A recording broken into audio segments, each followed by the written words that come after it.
In this section, we want to talk about right triangle properties in trigonometry.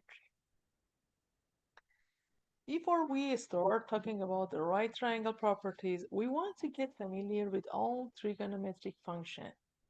So we have 6 trigonometric functions, which we call them sine, cosine, tangent, cosecant, secant, and cotangent. And all these trigonometric functions are for an angle. For example, when we say sine of theta, theta is an angle. We can represent that angle in degree, or we can show it in radian, but whatever we put in front of any of these functions must be an angle. We can say the sine of 30 degree, or we can say the tangent of pi over 6. So all these functions are for an angle. Now, we have different properties between these functions. For example, later I will show you that the secant is the reciprocal of the cosine, or cosecant is reciprocal of the sine, or cotangent is the reciprocal for tangent, which means if you have these 3 functions, sine, cosine, and tangent, you can easily find the other 3 by just flipping the answers. So we will talk about this one later in this section, but now I want to start talking about a right triangle. So right triangle is a triangle that has a 90-degree angle. And the side that's in front of the right angle is called the hypotenuse. And the other the two sides are the sides of angles, but it depends which angle we're talking about. If we are talking about this angle, side B is the adjacent and side A is the opposite. But if we are talking about this angle, side B is the opposite and side A is the adjacent. And you know that in every triangle, the sum of all angles is always 180. And if we have a right triangle, when one of the angles is 90 degree, the sum of the other 2 angles are 90 degree. Now, based on this information, we want to know how we can find the trigonometric function of any angles in a right triangle. If I want to find the sine of any angle, when we say any angle means one of these 2 angles, because this angle is a right angle and we're not talking about that one, we know the measure, but we're talking about the other 2 angles like angle theta and angle alpha. And we want to know how we can find the sine, cosine, and tangent of this angle. Because if we have these 3, we can easily find the other 3 as well. So based on the properties of the right triangle, we always say that the sine of any angle in a right triangle is the opposite side divided by the hypotenuse. So for angle theta, the opposite is A, the hypotenuse is C. So it's A over C. The cosine of any angle is always the adjacent to that angle over the hypotenuse. If we are talking about angle theta, which is this angle, adjacent is B and the hypotenuse is A. So it's B over C. And if you're talking about the tangent, tangent is always the opposite side divided by the adjacent side. For angle theta, the opposite side is A, adjacent is B, so the answer for tangent is A over B. And to find the other 3 trigonometric functions, we can just flip these fractions. For example, for cosecant, we just need to flip sign. So instead of A over C, we can say C over A. For secant, we flip cosine, and instead of B over C, we say C over B. For cotangent, we flip tangent, and instead of A over B, we will have B over A. Now we have all of the functions, all 6 trigonometric functions of angle theta. And these formulas only works if you have a right triangle, not any other triangles.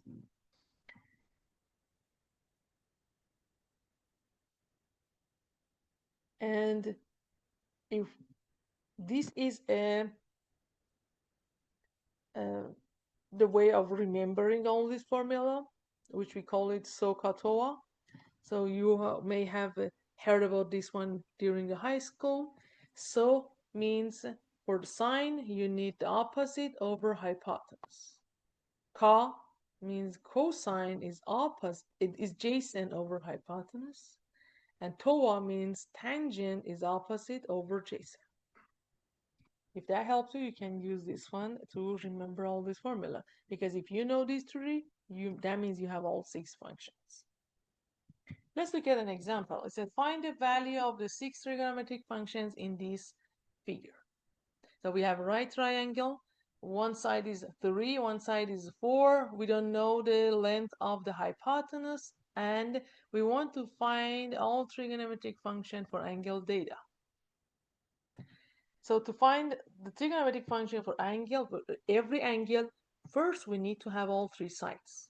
Since we have only 2 sides of this triangle, so the first step is finding the third side or the hypotenuse.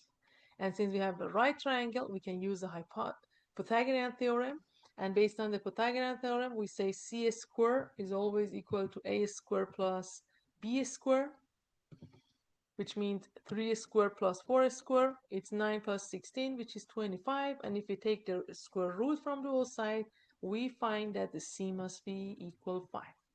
And after finding all 3 sides, now we can use all the formulas that we have for a right triangle. And we say the sine of this angle is opposite over hypotenuse. Opposite over hypotenuse. For cosine,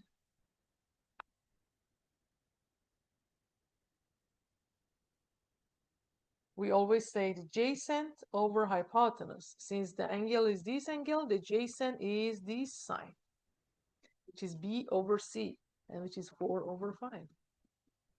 And the tangent is always opposite over adjacent. Opposite over adjacent is 3 over 4. And after finding these 3, we can find cosecant by flipping sine. We can find secant by flipping cosine. And we can find cotangent by flipping tangent. Now we have all 6 trigonometric functions. Next example, we want to find the value of all 6 trigonometric functions in this figure. Again, we have a right triangle. The 2 sides are given to us, which means we have to find the third side first. And then after having all 3 sides, we can find all 6 trigonometric functions. This time we have one side, which is the adjacent side to angle theta. We have the hypotenuse, and we want to find the opposite side. So again, we say c squared is equal to a squared plus b squared. And using the Pythagorean theorem, we can find a. So c squared is equal to a squared plus b squared. C is 29, so 29 squared is equal to a squared plus b is 21, 21 squared. So 29 squared is 841,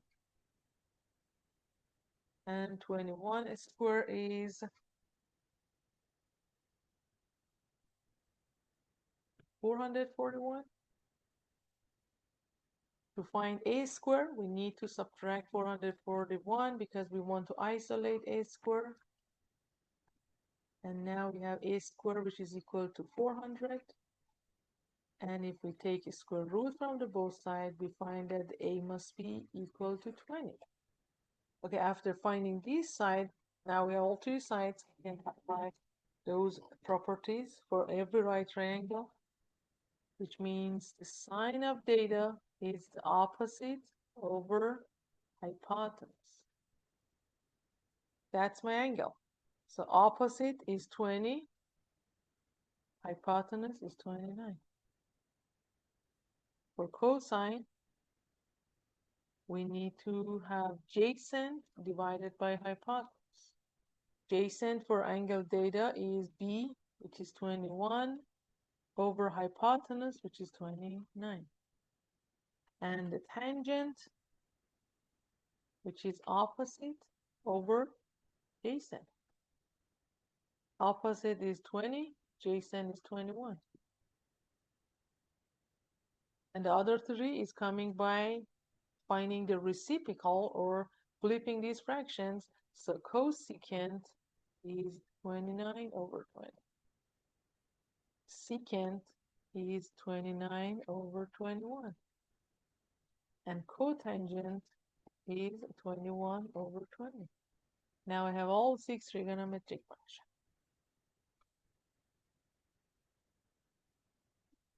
Next example.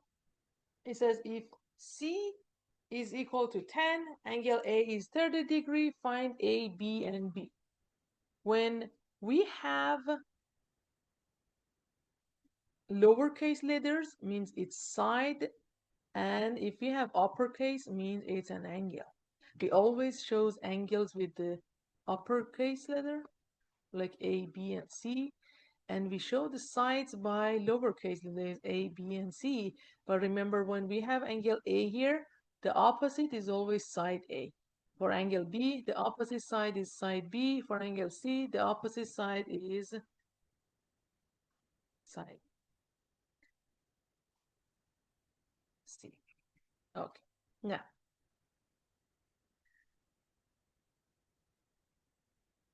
it says this side is 10.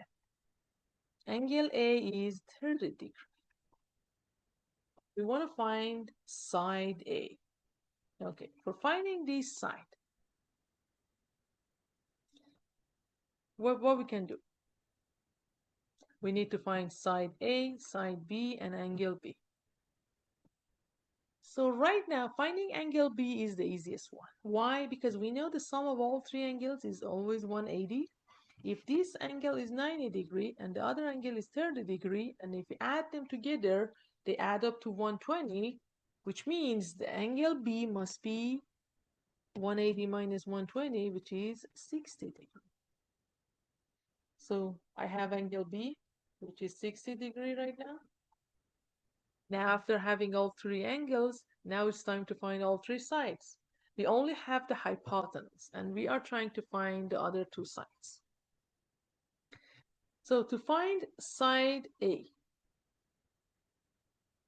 we can use any of the trigonometric function that we want because we have all 3 angles. But we have to check. If I use sine, the sine of angle A, because angle A is given to me, the sine is always opposite over hypotenuse. Opposite is A, hypotenuse is 10. And we know the angle A is 30 degree. So the sine of 30 degree must be equal to A over 10. How much is the sine of 30 degree? I will show you how we can find that. But right now you can use the calculator and type it in the calculator and see what you get.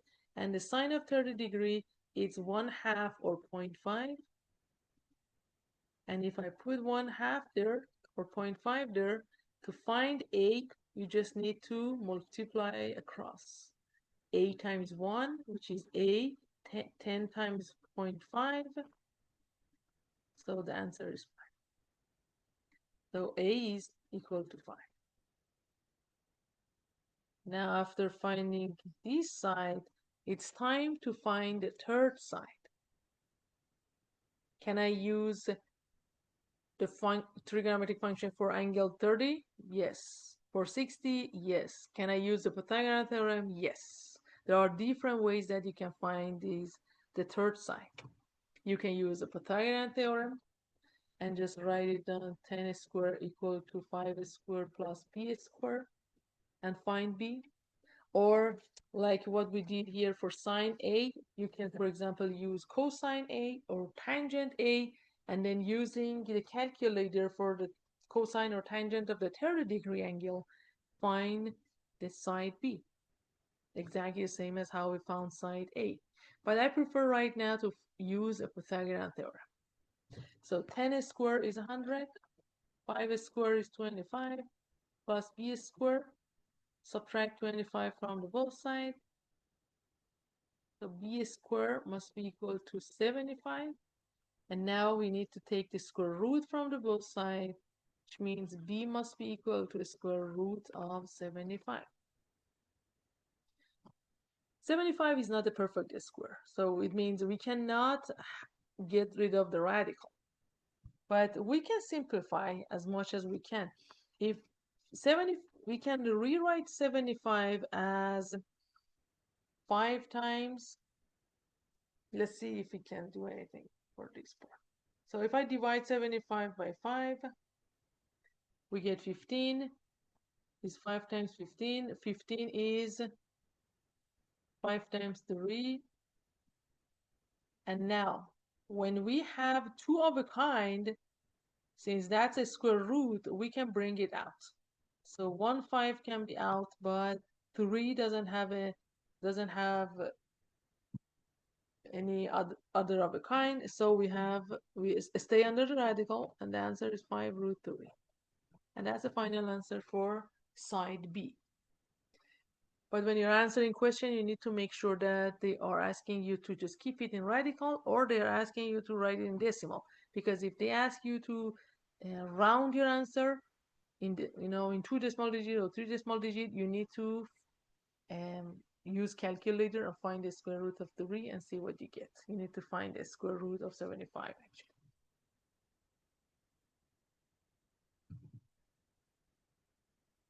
Okay.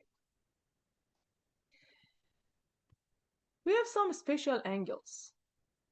We said that the sum of all triangles in every every triangle is 180. If you have a right triangle, since one angle is 90 degrees, the sum of the 2 other angles is always 90 degrees. If one of them is 45 degrees, it means the other one also must be 45. And I see that I have a triangle that the 2 angles are the same. And when the 2 angles are the same, it means that the 2 adjacent sides to these 2 angles are also the same. And this triangle is called isosceles triangle. So every triangle that has a 45-degree angle, or pi over 4 radian angle, which is exactly 45 degrees, is called an isosceles triangle because the 2 sides of this triangle always have equal length. But if you have a 30, 60, 90 triangle,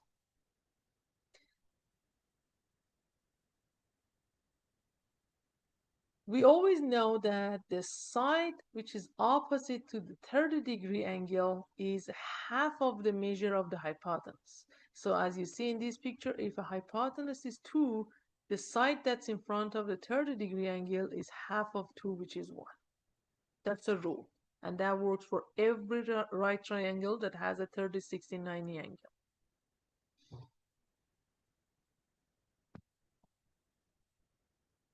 So based on this information, we want to find the cosecant, secant, and cotangent of 45 degrees in this triangle. If I have a right triangle with one angle is 45 degrees, it means the other angle is also 45 degrees.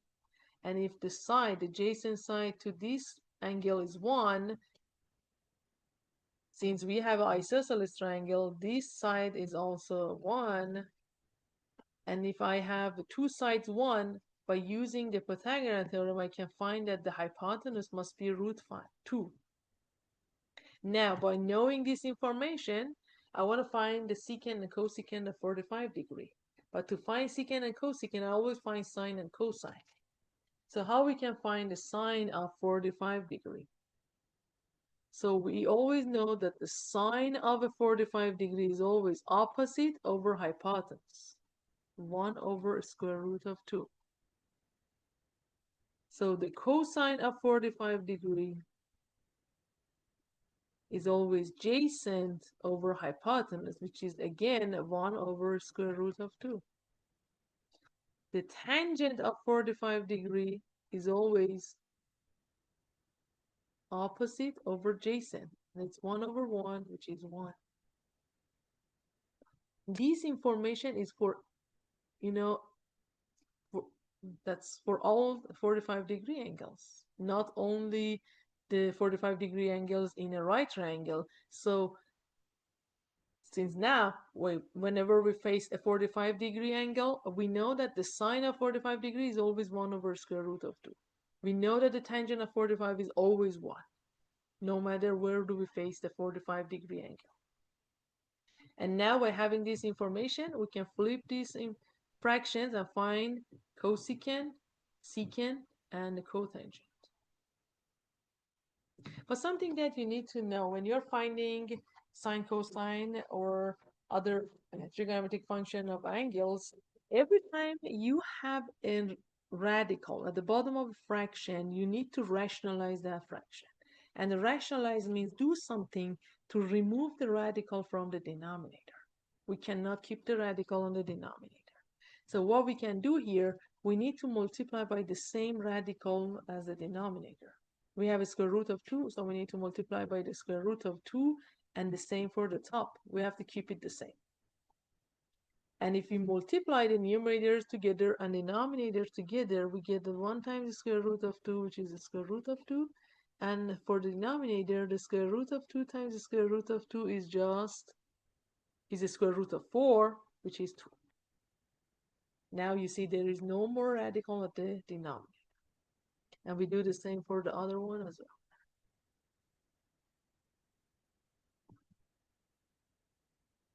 Let's look at another example. In this example, it says, use this picture to find the tangent of 60 and the tangent of 30-degree angle. So based on the information that we have on this triangle, the tangent of 30-degree angle, tangent is always opposite over adjacent, which is 1 over root 3. The tangent of 60 is, that's a 60-degree, that's opposite over adjacent, is the square root of 3 over 1. But for 30-degree, as I said, we have 1 over root 3.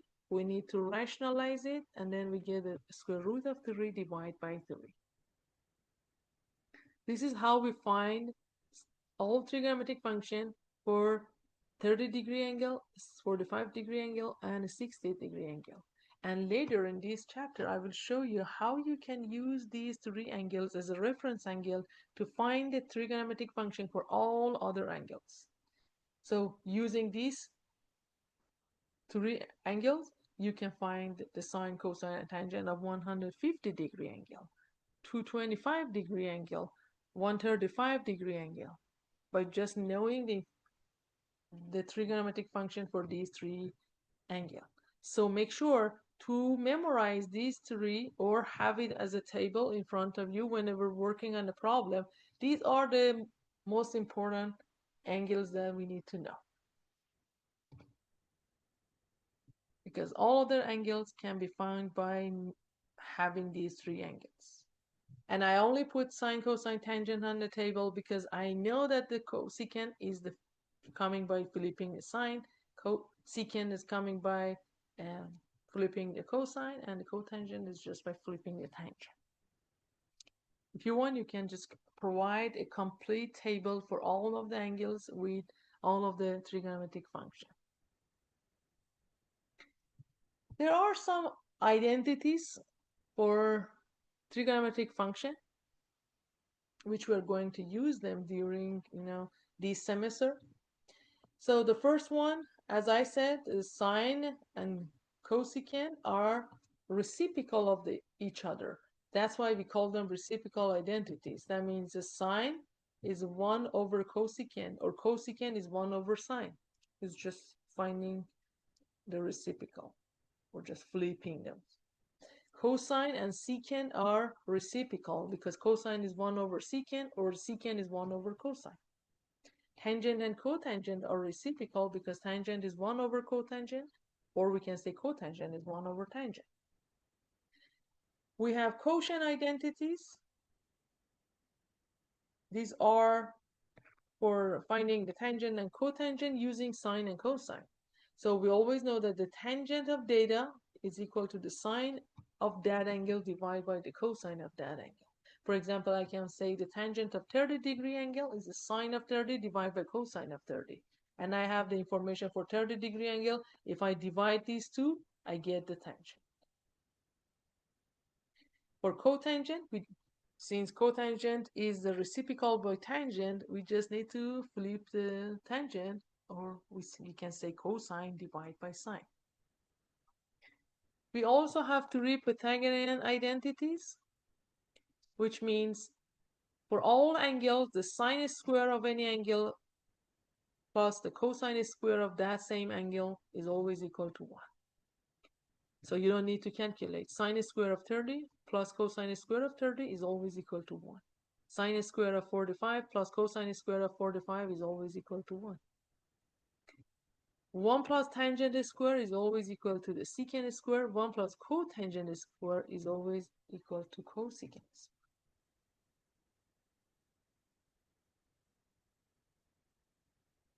Let's look at the next example. It says the sine of theta is 2/3 and the cosine of theta is √5/3. Find the value of each of the 4 remaining trigonometric functions. So we have an angle theta. The sine and cosine is given to us. And they're asking to find the other 4 trigonometric functions. That means find tangent, cotangent, secant, and cosecant. When you have a sine and cosine, so finding the secant and cosecant is so easy because they are coming by just finding the reciprocal. Cosecant is 1 over sine, or 3/2.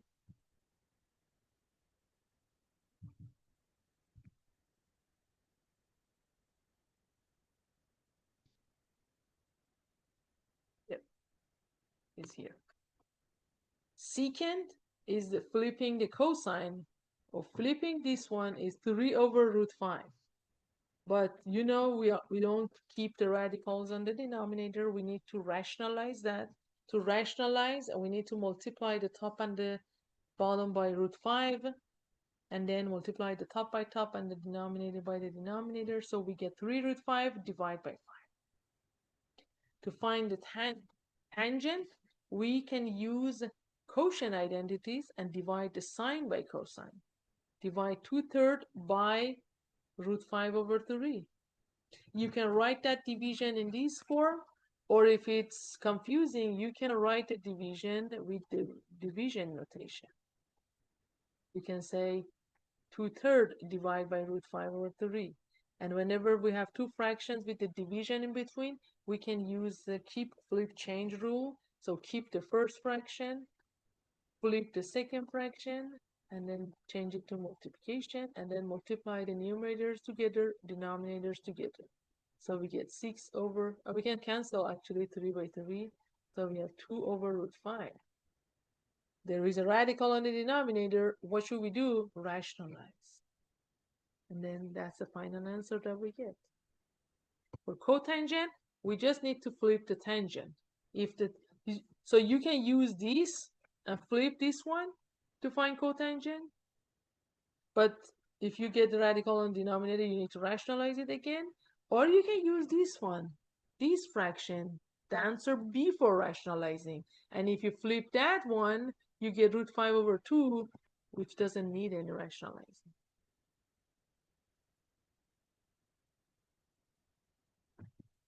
Next example. It says the sine of theta is 1/3, the cosine is 2√2/3. Find the value of other 4 remaining trigonometric functions. So I prefer to find sine and cosine first. When the sine of theta is 1/3, it means the cosecant is, just find the reciprocal, 3/1. That's it. If cosine of theta is 2√2/3, it means that the secant is just flipping the cosine, 3/2√2. But I have a radical on the denominator, which means I need to rationalize that. Rationalize means multiply them by root 2. Do I need to multiply 2, include 2? It doesn't matter. You can do it or you can ignore the 2 because our goal is for rationalizing is to get rid of the radical. I don't care about the other 2 which is in front of the radical. If you put 2, you're just making the numbers bigger. Otherwise, nothing happens. Okay. Now, if I multiply the numerator, 3 times the square root of 2 is 3 root 2. And if I multiply the denominator, 2 times 1 is 2, root 2 times root 2 is just 2, and 2 times 2 is 4. So the answer is 3 root 2 over 4. Now it's time to find the tangent. And based on the quotient identity, I know that the tangent is always sine over cosine. Sine is 1/3, and I need to divide it by cosine, which is 2 root 2 over 3. I prefer to write it down with the division notation. So I put 1/3 divide by 2 root 2 over 3. Dividing two fraction means keep flip change.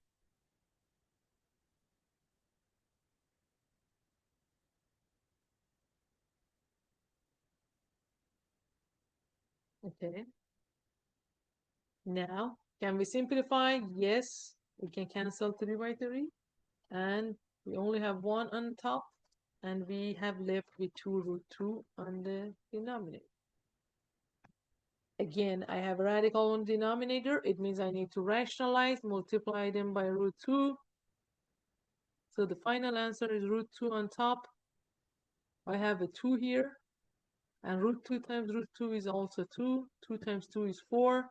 So the final answer is root 2 over 4. And don't forget, you cannot simplify 2 by 4 because 2 is under the radical, 4 is out. So you cannot simplify it. You have to leave it as is. And to find the cotangent, I can divide cosine by sine, or I can just, since I have a tangent, I can just find the reciprocal of the tangent, just flip the tangent. So I can flip this fraction, but if you know that if you flip this one, since the radical goes on the denominator, you need to rationalize it again. Or you can flip this fraction, the answer before rationalizing. So if I flip that fraction, I will have 2 root 2 over 1, which is 2 root. And that's the final answer for cotangent.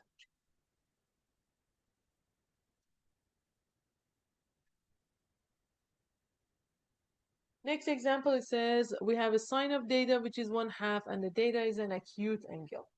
What does it mean, acute angle? Acute angle means an angle which is between 0 and 90 degrees. That means it's in the first quadrant because the first quadrant is from 0 to 90 degrees. Acute angles are always in the first quadrant. Why do we need to know this? Because when we have a sine and we want to find the cosine, I need to know which quadrant the angle is because the cosine has different signs in each quadrant. In some quadrants the cosine is positive, in some quadrants it's negative, so I need to know which quadrant the cosine is. Now the question is how we can find cosine from sine. I have one formula. If I go back to all the identities, the only formula that has both sine and cosine in it is this one. I'm going to use this formula. Okay, so I say the sine squared plus cosine squared is equal to 1. Since I'm going to find cosine, I can subtract sine from the both sides because I want to isolate the cosine. So I will have cosine squared, which is equal 1 minus sine squared. Now, since I know that the sine is 1/2, I can replace it by 1/2. but don't forget that it has a square as well. And if you square 1/2, you get 1/4, and if you subtract 1/4 from 1, you get 3/4. So you say the cosine s square of data is 3/4. You need a cosine, not cosine s square. So now we need to take the square root from the both sides. And if we take the square root, we will have root 3, but 4 can be out of the radical because the square root of 4 is 2. But whenever we take the square root from the both sides of any equation, we always have to have it as a positive and negative. We have to keep it a plus and minus sign because both of them can be acceptable. But in this type of question, that is the point that we need to know which quadrant the angle is, because if the angle is in the first quadrant, that means the cosine is positive, so I only show it positive. If it's in the second, if it was in the second quadrant, the cosine was negative, so I only keep negative there.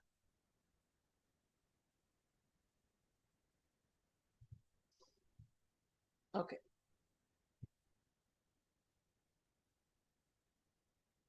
So in every right triangle, you know that since we have one right angle, the other two angles always add up to 90. That means one angle is coming by subtracting the first angle from 90 degrees. And these angles are called complements. When the sum of two angles add up to 90 degrees or pi/2 radian, they called complementary angles. And the complementary angles always have the trigonometric function that we have for the complementary angles are called cofunctions. Cofunction means the sine of one angle is the same as the cosine of the other angle when two angles are going to add up to 90 degrees. When two angles are complementary angles, the sine of one angle is the same as the cosine of the other. And these functions are called cofunctions. So sine and cosine are cofunctions because the sine of data is always cosine of 90 degrees minus theta.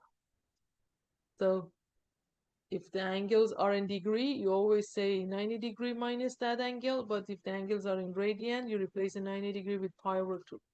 Sine and cosine are cofunctions, tangent and cotangent, secant and cosecant. So the two angles that their sum is 90 degrees, always the secant of the first angle, that should be the same as the cosecant of the second. The tangent of one angle should be the same as the cotangent of the second angle. And we call these cofunctions identities. So let's look at this example. It says, find a cofunction with the same value as the given expression. So you want to find a cofunction that the value of that is the same as the sine of 46 degrees. So we know that the sine and cosine always cofunction. So the sine of 46 is the same as the cosine of 44. Yes, because 44 and 46, they add up to 90. Cotangent of pi/12.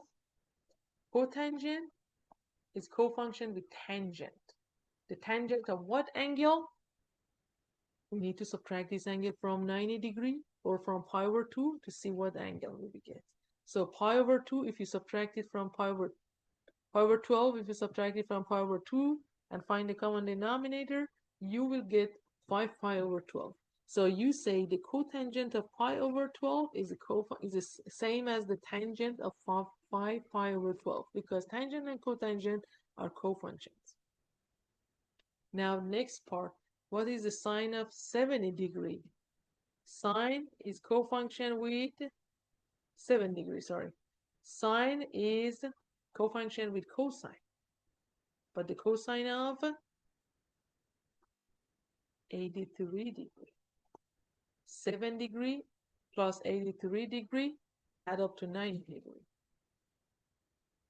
The tangent of pi over 9 radian, it should be equal to the cotangent, because tangent and cotangent are cofunctions. But cotangent of what angle? I don't know. I have no idea. I need to subtract pi over 9 from pi over 2 and see what angle do we get. And the common denominator of between 2 and 9 is 18.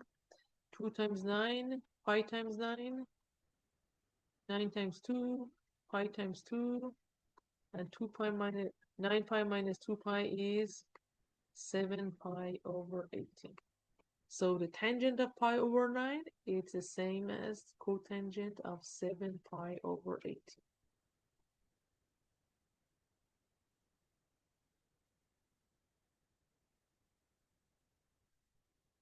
You can also use calculators to find out trigonometric function. So just make sure that you have a scientific calculator which includes sine, cosine, and tangent key. And by finding the sine, cosine, and tangent, you can find the other 3 trigonometric function by just flipping the first one, or just by dividing that number 1 by that number. That's all you can do.